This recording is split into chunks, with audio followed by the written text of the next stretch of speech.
El hecho de que todas las personas no somos iguales y tenemos diferentes puntos de vista, diferentes creencias, diferentes valores, es un causante para que se genere el conflicto entre unos y otros humanos. A lo largo de nuestra vida podemos llegar a tener relaciones conflictivas con varias personas, convivir con gente con la que no simpatizamos, pero la persona que se puede convertir en nuestra principal enemiga es uno mismo. Nuestra propia mente se puede convertir en nuestra principal enemiga. Nuestra propia mente nos puede poner en peligro constante. Nuestra propia mente se puede convertir en ese lugar en donde no queremos estar, ese lugar del que queremos escapar. La peor voz que detestaremos escuchar podría ser esa vocecita de nuestra cabeza. Una mente deprimida puede hacer que la existencia se convierta en un infierno y que la peor persona con la que desearías evitar estar es contigo mismo. Cuando tienes depresión, puedes ver cómo las personas de tu entorno siguen con normalidad, con sus logros, sus relaciones, su vida sigue, sus avances, pero tú cada vez estás en lo más bajo. Los pensamientos fatalistas suelen ser algo constante en una mente deprimida. Esa sensación de que todo está perdido, la autotortura de pensar de que pudiste hacer las cosas diferentes para evitar hundirte en esa espiral descendente en la que estás. Incluso, llegan a tu mente recuerdos aleatorios del pasado, de momentos que en su tiempo no fueron tan buenos, pero comparado a la manera en cómo te sientes ahora, podrías pensar que fuiste feliz antes sin saberlo. Uno de los peores sentimientos que se pueden experimentar en la depresión es el de sentirse fracasado. Con lo que tiene que lidiar una persona deprimida es con su propia voz interna, esa voz que tanto le ocasiona tortura, esa voz que le repite que es incapaz, que no es suficiente, esa voz que le dice constantemente que el panorama es desalentador y que no hay salida. Pero una mente deprimida suele mentir, suele estar equivocada, porque sí es posible salir de ese laberinto, aunque te haga creer que no. Lo más difícil es habituarse a ignorar a tu propia mente deprimida cuando potencializa los pensamientos negativos. Según la Organización Mundial de la Salud, se estima que la depresión afecta a más del 3% de la población mundial, causando gran sufrimiento en la persona afectada y, en el peor de los casos, llevar al suicidio. La depresión es una enfermedad tan subestimada, ya que, aún por muchas personas, es considerada como un simple estado de ánimo. Está subestimada porque la depresión es la principal causa de suicidio y el suicidio es la tercera causa de muerte en jóvenes. No es algo que debemos tomar a la ligera. A menudo se cree que por el hecho de que una persona no haya perdido a un ser querido, o no esté sufriendo de problemas económicos, o no esté sufriendo alguna enfermedad grave, no tiene derecho a sentirse deprimida. Pero la depresión no distingue estatus social ni económico y puede tener diferentes causas. La pueden causar factores psicológicos, sociales, ambientales, genéticos y neuroquímicos. Aunque es verdad que la depresión afecta de manera más brutal a personas con bajos recursos, con bajo poder adquisitivo y en desempleo, en realidad, cualquier persona en algún punto de su vida podría sufrir de depresión, sea pobre o sea rica. A menudo se cree que el causante de la depresión es la falta de serotonina en nuestro cerebro, pero esa es solamente una causa. En un cerebro deprimido pueden estar ocurriendo muchos cambios importantes, como la inflamación. Ciertos traumas, experiencias negativas, pueden inflamar el cerebro, ya que las emociones negativas producen liberación de moléculas inflamatorias que son capaces de dañar el cerebro de diferentes formas, generando menos producción de neurotransmisores, y esa falta de neurotransmisores ser una de las principales causas de la depresión. En el cerebro existen diferentes circuitos cerebrales. Hay un circuito de la creación de hábitos, un circuito de la preocupación, un circuito del dolor, un circuito para la memoria, un circuito para el humor, etc. Y todos esos circuitos se comunican entre sí. Cuando existe depresión, se impide la correcta comunicación entre esos circuitos.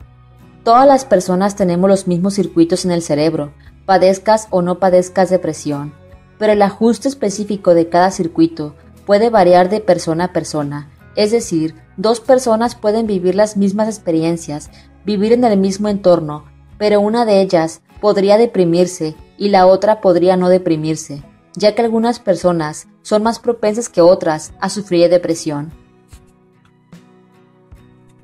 Existen algunos genes que parecen aumentar el riesgo de presentar depresión, pero siempre actuando de manera conjunta con otros genes y con factores ambientales. Así que, el hecho de que una persona tenga los genes de la depresión no significa que esté garantizado que vaya a sufrir de depresión, sino que solamente es más propensa a padecer de esta enfermedad. Depende mucho del entorno en el que se desenvuelva esa persona. El cerebro está compuesto por miles de millones de neuronas, que son células nerviosas diminutas, que convierten al cerebro en una megacomputadora. Las neuronas se comunican constantemente entre sí y lo hacen enviándose impulsos eléctricos a través de sus largas ramas. Una vez que el impulso eléctrico llega al final de la rama, conseguirá que la neurona arroje una señal química a la que se le conoce como neurotransmisor. La función de los neurotransmisores es transmitir información que flota en el espacio que hay entre las neuronas. Ese espacio se conoce como sinapsis. Esa información se transmite cuando una neurona se une a la neurona siguiente. En pocas palabras, lo anterior explicado en el proceso de sinapsis es la comunicación que establecen las neuronas entre sí con el fin de transmitir el impulso nervioso que ellas mismas han provocado. Como mencioné anteriormente, no solamente el neurotransmisor serotonina influye en la depresión, sino también otros tipos de neurotransmisores como la norepinefrina, la dopamina, la oxitocina, la melatonina, las endorfinas, etc. Cada neurotransmisor contribuye a un síntoma depresivo diferente y todos esos neurotransmisores interactúan entre sí. La depresión no se resuelve solo con aumentar los niveles de esos neurotransmisores, pero eso puede formar parte de la solución. Es decir, con aumentar los niveles de serotonina no será suficiente para aliviar la depresión, solo contribuirá un poco a reducir el malestar. Si queremos que haya una mejora significativa en la depresión, tenemos que incrementar la producción no solo de serotonina, sino de los demás tipos de neurotransmisores. Cada neurotransmisor cumple una función en el cerebro. La serotonina se encarga del ánimo, la motivación y la fuerza de voluntad. La oxitocina ayuda con el amor, la confianza y la reducción de la ansiedad. La melatonina ayuda a mejorar la calidad del sueño. Las endorfinas ayudan a la generación de placer y alivio del dolor. La dopamina ayuda al incremento del placer y también ayuda a cambiar los malos hábitos. La epinefrina ayuda con la concentración y a la gestión del estrés. Lo anteriormente explicado solo es una parte muy básica para explicar por qué se da la depresión.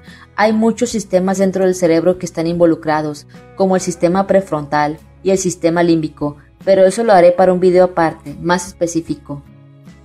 Con lo que vimos anteriormente, podemos darnos una idea de que la depresión no es algo que se cure solamente echándole ganas.